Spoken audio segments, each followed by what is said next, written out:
Welcome to another episode of You're the One You Seek. I'm your host David, and today I'm going to be reading another chapter from the Jeshua Channelings. Now, I've read a chapter recently in the episode The Cosmic Birthing Pain, which is part of the public channelings that Jeshua does in this book through Pamela Kribbe with the assistance of Garrett Geelan. So today I'm going to be reading a chapter called Relationships in the New Era.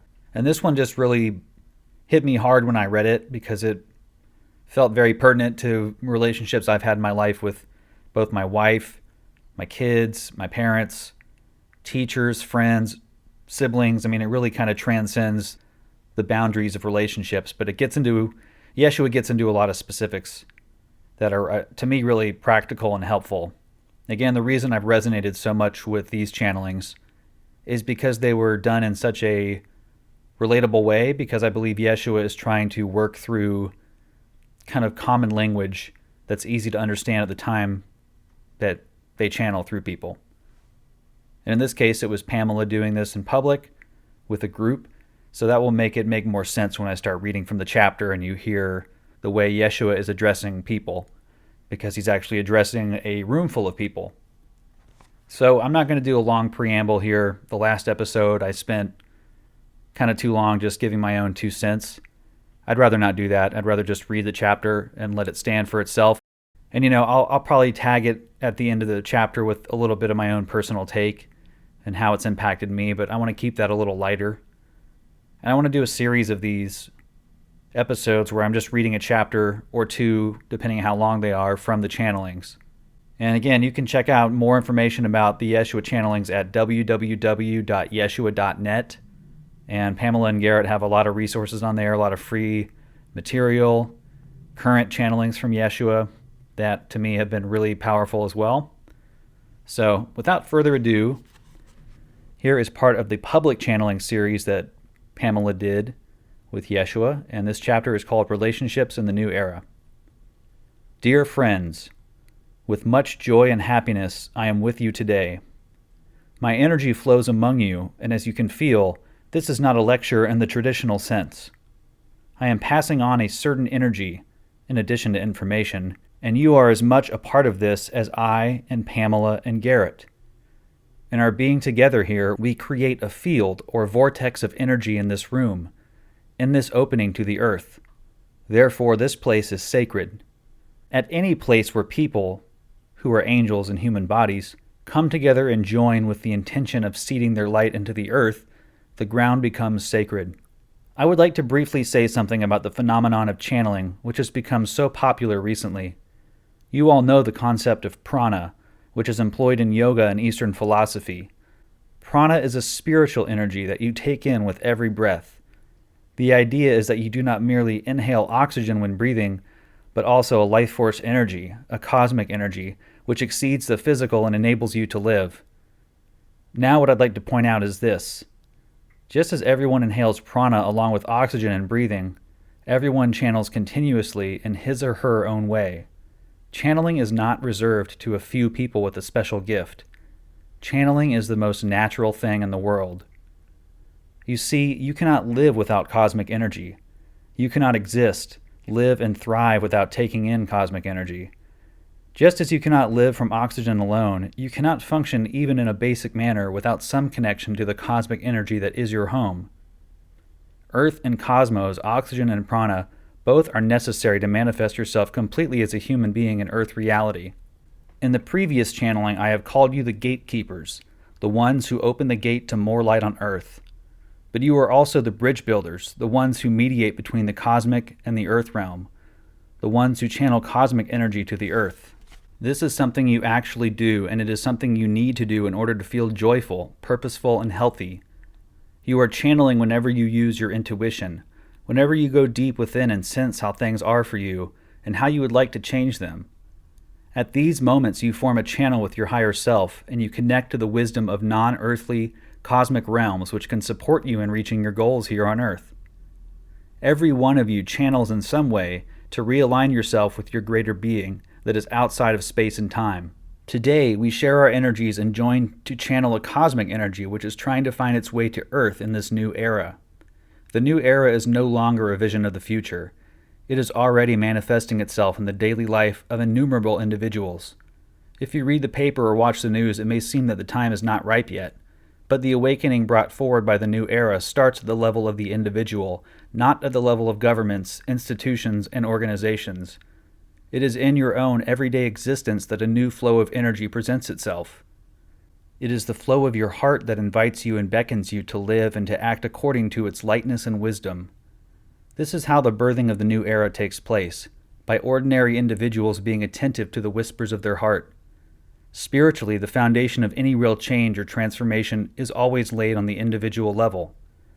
The energy which is awakened in your hearts will gradually find its way through institutions and organizations which still hold on to the old paradigm of ego-based consciousness. Old bulwarks of power will break down, not by violence, but by the tender energy of the heart. If the heart takes over the lead, the old will collapse, not under the pressure of power and violence, but under the pressure of love. In this new era, relationships undergo a major transformation. Relationships are the source of the deepest emotions within you, reaching from great joy to deep agony. In relationships, you may become aware of an inner pain that is essentially much older than the relationship itself, even older than your human existence. In this age, you are invited and often challenged to achieve a deep self-healing in the field of relationships. Because of the new energy now presenting itself, it is possible to transform the destructive elements of a relationship into a positive, equal flow of energy between you and the other person. However, healing and personal transformation may also mean that you let go of relationships in which you cannot properly express yourself. It frequently means that even if you love someone dearly, you may have to say goodbye because your own inner path takes you to a different place. Whether it leads to renewal or to parting in a relationship, you are all challenged to face the deepest issues in this area of personal bonding. The call of the heart-based energy which marks the new era, has entered your daily lives and you cannot ignore it anymore. To explain why relationships can hurt you so much and turn your life completely upside down, I would like to say something about an ancient pain you carry within your soul. It is a pain which is very old, much older than this lifetime, older even than all your former lives on earth. I want to take you back to your original birthing pain as a soul.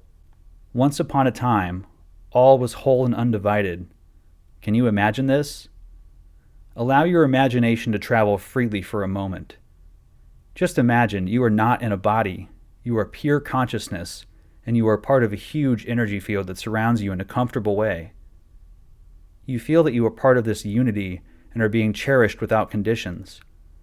Feel how this energy field encloses you as an immensely comfortable blanket, as an abundantly loving energy, which allows you to explore and develop freely, without ever doubting yourself or your intrinsic right to be who you are.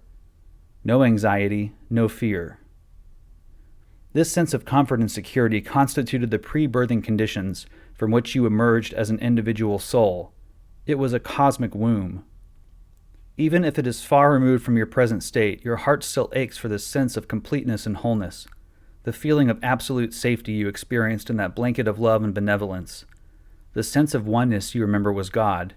Together in this blanket of love, you constituted God.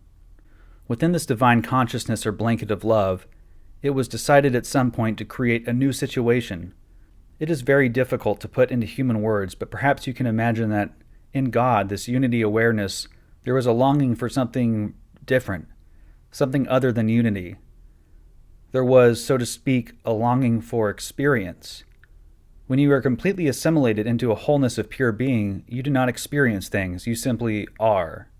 In spite of the ecstasy and the total safety in this state of being, there was a part of God, a part of this cosmic awareness that wanted to explore and to evolve. This part departed from itself. You are this part of God. At a certain point, your consciousness agreed to this experiment of departing from unity and becoming an I, an entity in itself, a defined individual awareness. This was a huge step. From the bottom of your being, you felt that this was a good thing. You felt that the longing for creativity and renewal was a positive and valuable aspiration. However, the moment that you actually departed from the field of oneness, there was pain. For the first time in your recollection, for the first time in your life, there was a deep pain. You were torn loose from a realm of love and safety which had been completely self-evident to you. This is the birthing pain I referred to. Even during this first intense experience of desolation, something in your inmost being told you that it was all right, that this was your own choice. But the pain was so deep that at the outer layers of your being, you got confused and disoriented. It became quite difficult to keep in touch with a deeper knowledge inside, the inner level at which you are God and where you know that all is well. The tormented part that arose at that time I call the inner child. Your soul, your unique individuality, carries within itself the extremes of a pure divine knowledge on the one hand and a traumatized cosmic child on the other hand. The unity of God and child, of knowledge and experience, started off on a long journey. You started off as an individual soul. You started to investigate and experience what it is like to be an I, a defined individual. God has transformed a part of God's self into soul. The soul needs experience to find again its divine origins.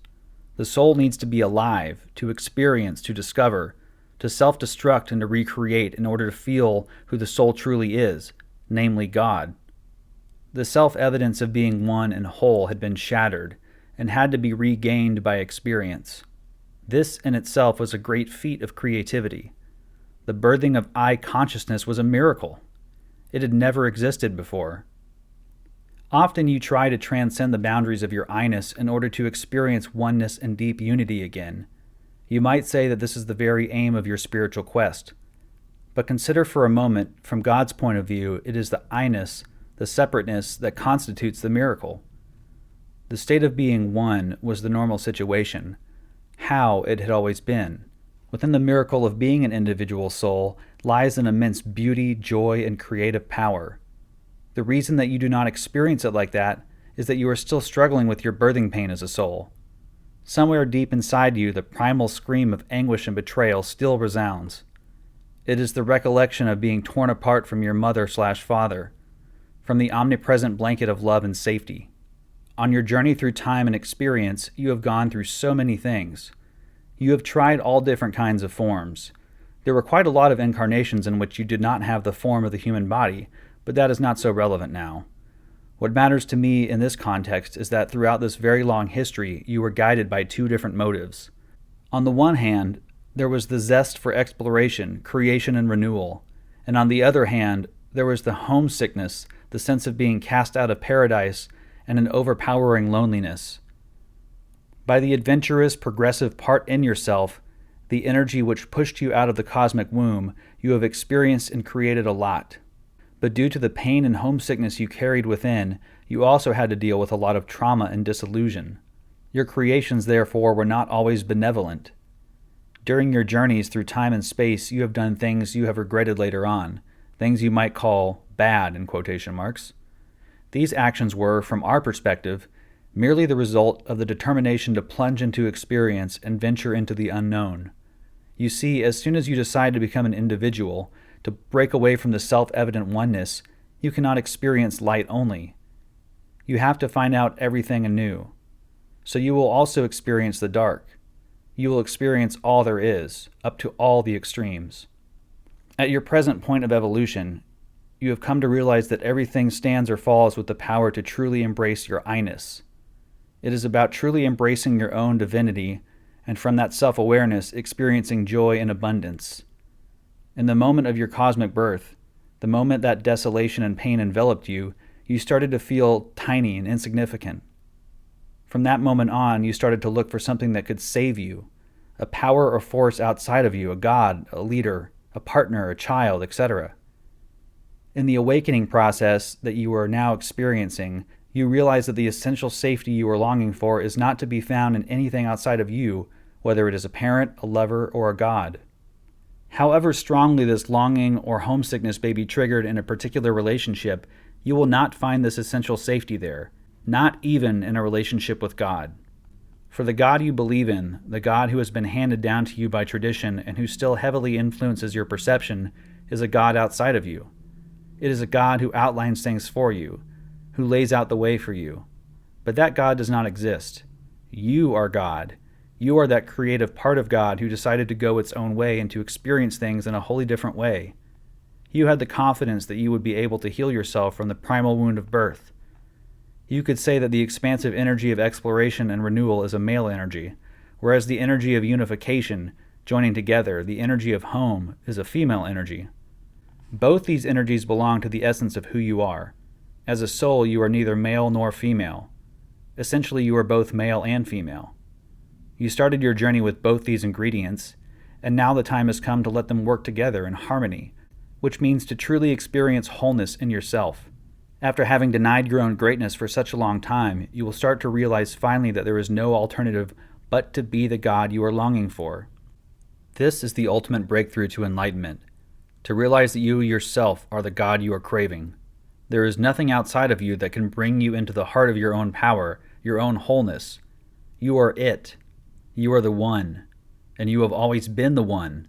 You have always been waiting for you. To light this flame of self-awareness within brings such joy, such a deep sense of homecoming that it puts all of your relationships into new perspective.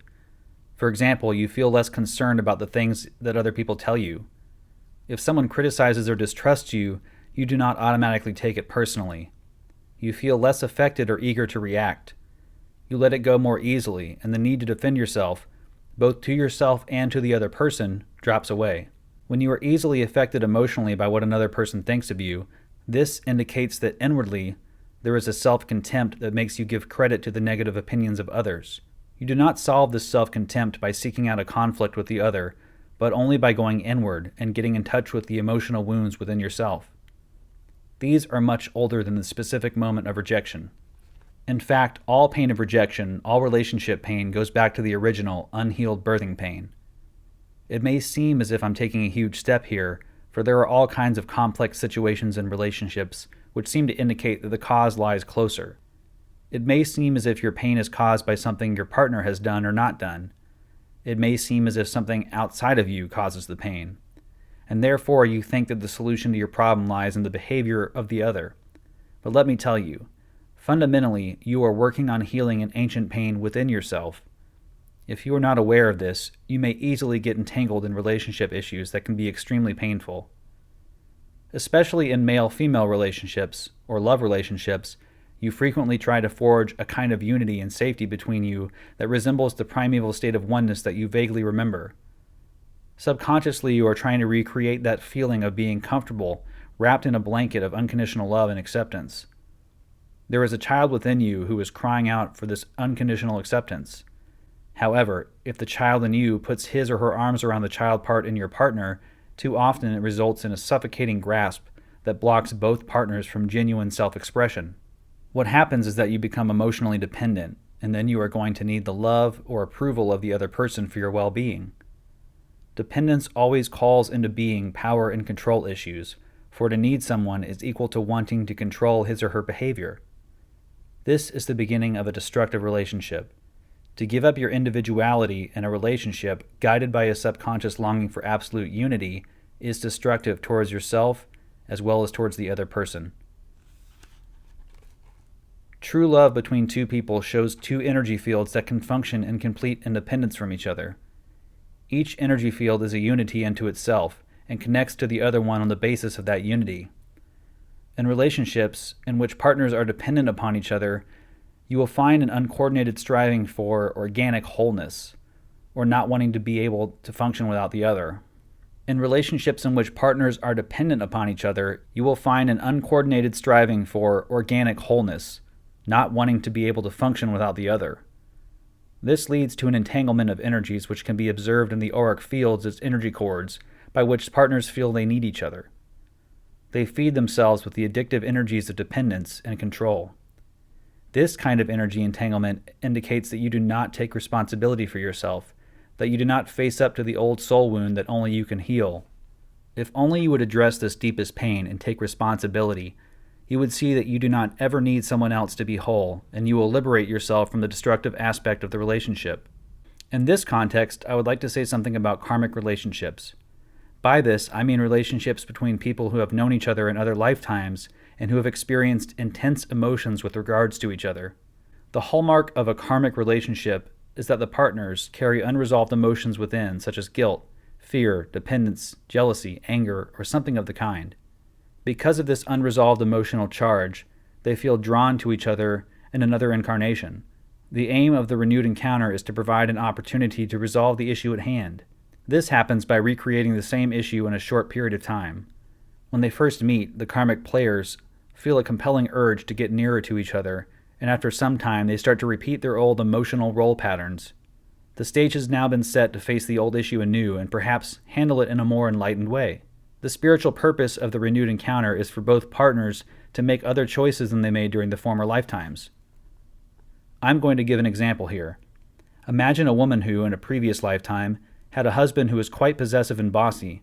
For a while she accepted this, but at a certain point she decided it was enough and she broke off the relationship. Afterwards, the husband committed suicide. The woman felt remorse. She believed that she was guilty. Shouldn't she have given him another chance? She carried this sense of guilt with her for the rest of her life. In another lifetime, they meet again. There is an odd attraction between them. At first, the man is exceptionally charming, and she is the center of his attention. He adores her. They enter into a relationship, but from now on he becomes increasingly jealous and possessive. In another lifetime, they meet again. There is an odd attraction between them. At first, the man is exceptionally charming, and she is the center of his attention. He adores her, and they enter into a relationship. But from now on, he becomes increasingly jealous and possessive. He suspects her of adultery. She finds herself in an inner struggle. She is angry and upset that he wrongly accuses her, but she also feels a strange obligation to be forgiving and to give him another chance. He is a wounded man, she thinks. He cannot help it that he has this fear of being abandoned. Maybe I can help him get over this. She justifies her behavior in this way, but in fact she allows her personal boundaries to be violated. The relationship negatively affects her self-esteem. The most liberating choice for the woman would now be to break off the relationship and go her own way without feelings of guilt. The pain and fear of the husband are not her responsibility. His pain and her sense of guilt have led to a destructive relationship. Their relationship was already emotionally charged because of another lifetime. The meaning of the renewed encounter is that the woman must learn to let things go without feelings of guilt, and that the man must learn to stand on his own feet emotionally. So the only real solution is to break off the relationship. The solution for the woman's karma is to let go of her sense of guilt once and for all. The mistake she made in her former lifetime was not that she abandoned her husband, but that she felt responsible for his suicide. The departure of his wife in this lifetime would confront the husband again with his own pain and fear, and it would offer him a new opportunity to face these emotions instead of escaping them. You may recognize a karmic encounter by the fact that the other person immediately feels strangely familiar to you. Quite often there is also a mutual attraction, something compelling in the air which urges you to be together and to discover each other. If the opportunity is available, this strong attraction may grow into a love relationship or a heavy infatuation. The emotions you experience may be so overwhelming that you think you have met your twin soul. However, things are not as they seem. In such a relationship, there will always be problems which sooner or later will surface. Often the partners become involved in a psychological conflict that has power, control, and dependence as the main ingredients. By this, they repeat a tragedy which they subconsciously recognize from a former lifetime. In a past life, they could have been lovers, parent and child, boss and subordinate, or some other type of relationship. But always they touched a deep inner pain in each other by acts of unfaithfulness, abuse of power, or by contrast, too strong an affection. There was a profound encounter between them which caused deep scars and emotional trauma. That is why the forces of attraction, as well as repulsion, can be so violent when they meet again in a new incarnation. The spiritual invitation to all souls who are energetically entangled in such a way is to let each other go and become entities unto themselves, free and independent. Karmic relationships, as mentioned here, are almost never long-term, stable, or loving relationships. They are destructive rather than healing relationships. Quite often, the basic purpose of the encounter is to succeed in letting each other go. This is something that could not be done in one or more past lifetimes, but now there is another opportunity to release each other in love. If you find yourself in a relationship that is characterized by intense emotions that evokes a lot of pain and grief, but from which you cannot break free, please realize that nothing obligates you to stay with the other person. Also, do realize that intense emotions more often refer to deep pain rather than to mutual love. The energy of love is essentially calm and peaceful, light-hearted and inspiring. It is not heavy, exhausting, and tragic. If a relationship gets these traits, it is time to let it go rather than work on it once again. Sometimes you convince yourselves that you have to stay together because you share karma and you have to work things out together. You call upon the nature of karma as an argument for prolonging the relationship while you are both suffering immensely. In fact, you are distorting the concept of karma here. You do not work out karma together. Karma is an individual thing.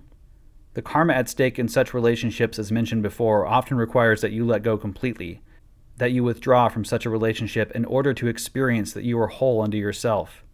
Again, resolving karma is something that you do on your own. Another person may touch or trigger something inside you that creates a lot of drama between you, but it remains your sole task and challenge to deal with your own inner hurt, not with the other person's issues. You only have responsibility for yourself. This is important to realize because it is one of the main pitfalls in relationships. You are not responsible for your mate, and your mate is not responsible for you. The solution to your problems do not lie in the behavior of the other person. Sometimes you are so connected to the inner child of your partner, the emotionally hurt part inside, that you feel you are the one to rescue it. Or your partner may be trying the same with you, but this is not going to work. You will be reinforcing emotions of powerlessness and victimhood in the other person, whereas it would be more helpful ultimately if you drew the line and stood up for yourself. It is your destination to be able to feel whole and complete, entirely on your own. That is the most important condition for a truly fulfilling relationship. Healing relationships. There are healing and there are destructive relationships. A characteristic of healing relationships is that the partners respect each other as they are, without trying to change each other. They take much pleasure in each other's company, but they do not feel uneasy, desperate, or lonely if the other person is not around. In this kind of relationship, you offer understanding, support, and encouragement to your loved one without trying to solve their problems. There is freedom and peace in the relationship.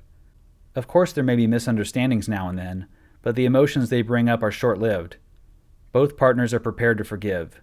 There is a heart connection between them as a result of which they will not take the other person's emotions or mistakes personally. Because it does not trigger a deeper layer of pain, they do not attach so much importance to it. Emotionally, both partners are independent.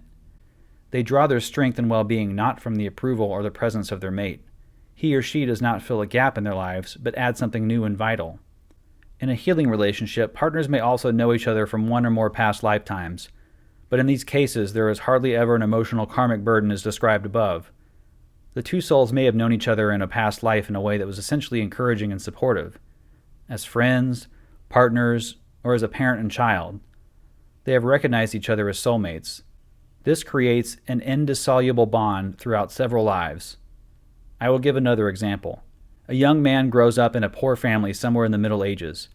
He is gentle and sensitive by nature, but he does not fit in very well with his surroundings. His family consists of hard-working, rather rough people who think little of his dreamy, unpractical nature. When he is grown up, he enters a monastery. He is not really happy here either, for life is tightly regulated and there is little human warmth or companionship among the people who live there. There is, however, one man who is a bit different. It is a priest who has a higher rank, but who has no air of authority, and who is truly interested in him. Now and then he inquires how things are going, and he allots him a few pleasant jobs like gardening. Each time they look at each other, there is a sense of recognition, something like-minded between them. There is a silent connection from the heart. Although they do not meet very often or speak much, the priest is a source of hope and encouragement for the young man. In a following lifetime, this man is a woman. Once again, she has a gentle and dreamy nature. She has difficulty standing up for herself. When she is an adult, she gets bogged down in a marriage with a man who is an authoritarian and bossy. At first, she fell for his distinct, powerful charisma, but later on she realizes how his dominance restricts and oppresses her. Nevertheless, she finds it very difficult to set herself free from him. At her work, she sometimes mentions the subject of a colleague, a somewhat older man. He encourages her to stand up for herself and to stay true to her own needs. Each time she speaks with him, she intuitively knows that he is right. Then, after a great deal of inner conflict, she divorces her husband. The contact with her colleague changes now. She feels affection for him. He turns out to be single. She feels so much at ease with him that it seems as if they have known each other for ages. They start a relationship which is affectionate, relaxed, and encouraging for both of them. The sympathy which was flowing between them in a former lifetime now takes shape as a fulfilling relationship as husband and wife. This is a healing relationship. The woman has taken an essential decision in leaving her husband and choosing for herself. With this, she has affirmed her emotional independence. This has created the basis for a loving, well-balanced relationship with a congenial soul. Twin souls. At this point, I would like to say something about the concept of twin souls, probably familiar to all of you. The idea of twin souls exerts a deep attraction for you. However, it is potentially quite dangerous because it can be interpreted in such a way that it reinforces the birthing pain and emotional dependence in each of you, rather than resolving it. This happens when you conceive of the concept of twin souls in such a way that there is another person who perfectly suits you and makes you whole. This is the concept of the twin soul as your other half. You then assume that the oneness and safety you are missing so deeply will be found in someone else who is a perfect match for you. According to this immature notion of twin souls, the souls are considered to be two halves who together make up a unity. Usually the two halves are respectively male and female, so this notion not only suggests that you are incomplete unto yourself, but also that you are essentially male or female. You can probably see that this notion of twin souls is not healthy or healing from a spiritual point of view. It makes you dependent on something outside of you. It denies the divine origin, which implies that you are everything, male and female, and that you are whole and complete unto yourself.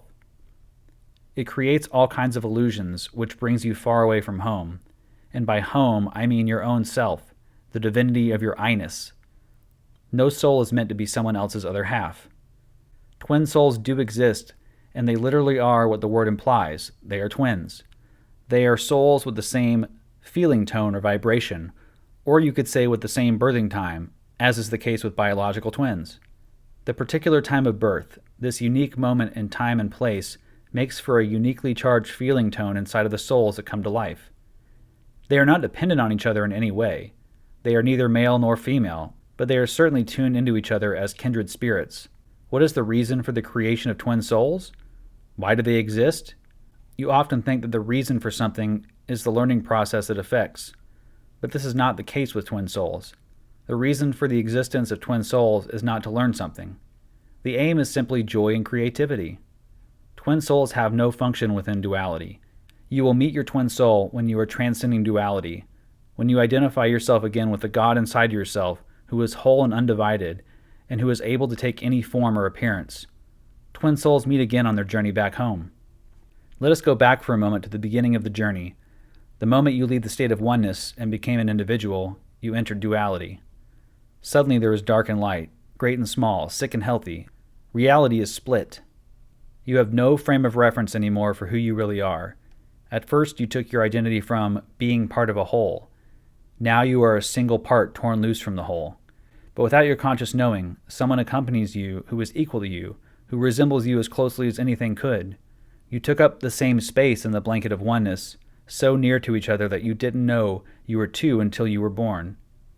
What connects the two of you is something beyond duality, something that antedates the history of duality. This is hard to put into words properly because it defies your usual definitions of identity, in which you are either one or two and cannot be both at the same time. Now you are both setting out on a journey, a long journey throughout many experiences. Both of you have experienced the extremes of duality to discover gradually that your essence does not lie in duality but outside of it, in something which underlies it. As soon as you become deeply aware of this underlying oneness, your journey back begins. Little by little, you feel less attached to the external things such as power, fame, money, or prestige. You understand more and more that the key is not what you experience, but how you experience it. You create your own happiness or misery by your state of awareness. You are discovering the power of your own consciousness. Once you have gone through all the highs and lows of duality, there will be a moment when you meet your twin soul. In the energy and appearance of your twin soul, you will recognize a very deep part of yourself, your essence beyond duality, and by this very recognition you will start to understand yourself better and become aware of who you really are. Your twin is a frame of reference for you that carries you outside of the limited beliefs about yourself that you took in during your life and lifetimes before. You liberate yourself by seeing this reflection of you and your twin. It is like a reminder, and it has nothing to do with emotional dependence. Meeting each other helps each of you to be stronger and more self-aware individuals, expressing your creativity and love on earth. It accelerates your return journey as it helps you step up to a higher level of oneness, while fully retaining and expressing your I-ness, your unique individuality. Ultimately, we are all one. We are supported by an energy which is universal in all of us, but at the same time there is individuality in all of us. The twin soul is to some extent the link between individuality and oneness. It is like a stepping stone to oneness. If you connect with your twin soul consciously and materially, you will bring about the creation of something new, a third energy that is born out of their combined action. That energy always helps to enhance unity awareness on a larger scale than just the two of them. Because they are on their way home, twin souls feel inspired to anchor the energies of love and oneness on Earth, and they do so in a way that accords with their own unique talents and skills. In this manner, the twin soul love builds a stepping stone between being one and being one. There is a deep inner bond between twin souls, but that does not alter the fact that they are complete unities unto themselves. Their joining together brings about love and joy, and their meeting enhances creativity and self-realization. They support each other without falling into the pitfalls of emotional dependence or addiction. The love between twin souls is not meant to make each other whole, but to create something new. Instead of the two becoming one, the two shall become three. Healing the cosmic birthing pain. You will meet your twin soul at some point. Please let this knowledge be enough to you. Try not to dwell upon hopes and expectations that you take out of the here and now. What matters in this very moment is that you fully realize that the love and safety you deeply desire are present within yourself. The key is to realize that this absolute self-acceptance can never be given to you by anyone else, not even by your twin soul. Not only in love relationships, but also in parent-child relationships, there is a temptation to find absolute oneness or safety in the other. Think of a parent who secretly wants his child to realize all the dreams he did not fulfill, or a child who as a grown-up still clings to her parents and considers them to be her absolute safe haven. It is important to become aware of the underlying dynamics and motives in your relationships, and to heal them in the light of your consciousness. Your cosmic homesickness is not going to be healed by or in a relationship. This will be done by you alone, by the full realization of who you are, by realizing your light, beauty, and divinity. This is the destination of your journey. Also, you will not return to the state of oneness from whence you came. The blanket of love from which you were born constituted your embryo stage. Now you are becoming mature gods. You will create a field of absolute safety and love from your own heart and allow others to share in this without any conditions. This is the essence of God. Unconditional love that radiates, creates, and cherishes without any agenda, without any calculation. I would like to ask you now to be silent for a few moments and to truly feel your I-ness, your unique being unto yourself. If you are surrounded by people, then for a moment feel your I very strongly. Unconditionally, you are this part of God. It is not something that can be taken from you. It is an undeniable presence that is. And now feel how this undeniable fact of your I presence can be a source of joy and strength to you. Say yes to the miracle of your own being and embrace it. Yes, I am I. I am separate and unique, my own being. I may connect deeply with others, but also ever remain an I. You may think that behind this fact lies solitude and desolation, but please go beyond these thoughts and feel the power and vitality within you. If you really say yes to your individuality, you experience self-confidence and trust. On that basis, you will create loving relationships, and the solitude and desolation will dissolve. When feelings of loneliness and desolation overwhelm you, take the child from within you on your lap. Notice the hurt in this child. It is longing for the total safety it once knew as an embryo. It wants to see that safety reflected in the face of your partner, in the face of your child, in the face of your mother or father, in the face of a therapist. Then show the child your face. You have the face of an angel for this child. You are meant to heal this child in the most absolute way you can dream of. Neither I nor any master is able to do it for you. We can only show you the direction. You yourselves are the saviors of yourself. Finally, I would like to invite you to feel our joining together for a moment. Even if you are not present and you are reading this material or listening to it, feel our connectedness. Do not focus on the I-ness now, but on our togetherness in a very free and easy way. Feel the energy. Feel what brings us together. It is a longing for a state of wholeness. Now imagine that we are surrounded by the most powerful energy there is, the energy of your awakened selves, the energy of the angel within you. Let us breathe in this energy and take a minute to deeply feel its power. Thank you for your presence. End of chapter. So that is a pretty long chapter. I don't really think there's much I should add at this point. There's so much profound information in there to deal with that it would take me forever to try and summarize how I felt about each thing that he covers. I'll just say that it's been revolutionary to my way of thinking. I think that chapter alone was probably a big part in shaping this podcast, and especially the title. That's the thing that's really blown me away the most, is this concept that all the answers are within myself, not in my wife or my kids or my parents or all the people I was told were kind of where you draw your wisdom from and how to be a good human being. Yeah, maybe to be a human being, we need to follow other examples and learn from each other in a certain kind of way. But what Yeshua was talking about is on that deep level, we are completely God already. And not in a way that the ego wants to grab and destroy and control, in a way that wants to extend love. I mean, I don't need to reiterate what I've just read. It's all right there, and Yeshua explains it in a way that's so much more succinct than I ever could. So I hope this was as compelling to you as it was to me, and if not, that's totally okay. We're all meant to resonate with different things at different points in our journey. This material isn't the end-all be-all of truth. It is a specific message being channeled through a specific person. I just happen to believe it's very congruent with many other channelings of a similar nature, and many other teachings, esoteric teachings, and these things that were always told to me were evil, that there is a unity within all of us that cannot be broken, and a part of ourselves that cannot be cut off, because we are that thing that we are afraid of being cut off from.